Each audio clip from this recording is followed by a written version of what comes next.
Elle a aimé jusqu'à en mourir. Gabrielle Russier, professeure de lettres à Marseille dans les années 60.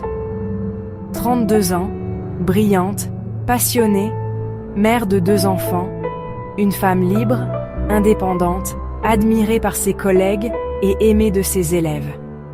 Elle incarne l'esprit de modernité et d'émancipation de son époque, refusant de se plier aux conventions. Mais un jour, tout bascule. Gabrielle tombe amoureuse d'un de ses élèves.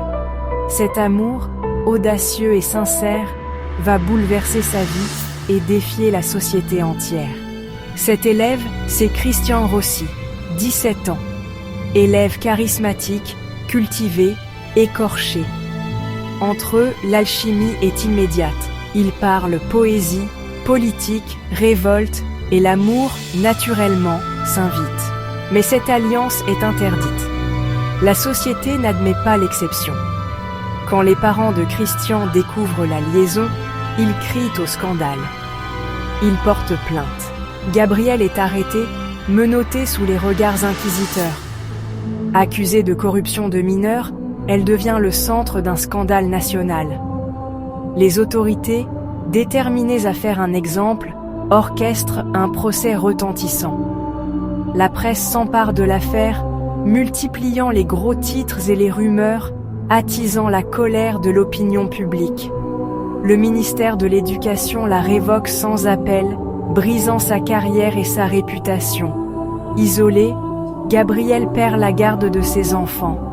Sa vie bascule, marquée à jamais par la condamnation et la honte. Malgré tout, qu'ils s'écrivent, s'aiment, résistent. Chaque lettre semble être pour eux un acte de courage, un souffle d'espoir dans la tourmente. Leur amour, mis à l'épreuve par la société et la justice, ne faiblit pas.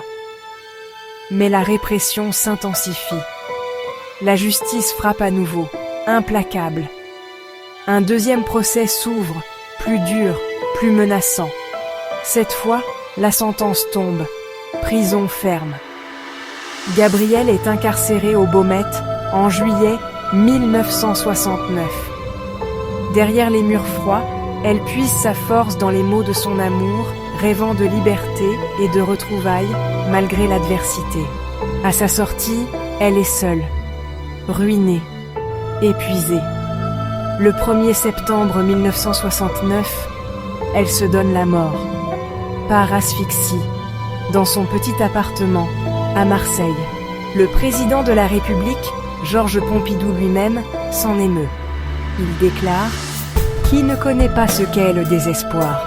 Celui-là peut juger Gabrielle Russier. » Son histoire a traversé les décennies.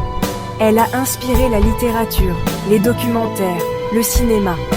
Mais derrière tout ceci, c'était une femme, une professeure, une amoureuse. Et toi, qu'en penses-tu ? A-t-on le droit d'aimer librement face à une société qui juge ? Était-elle coupable ou victime d'une époque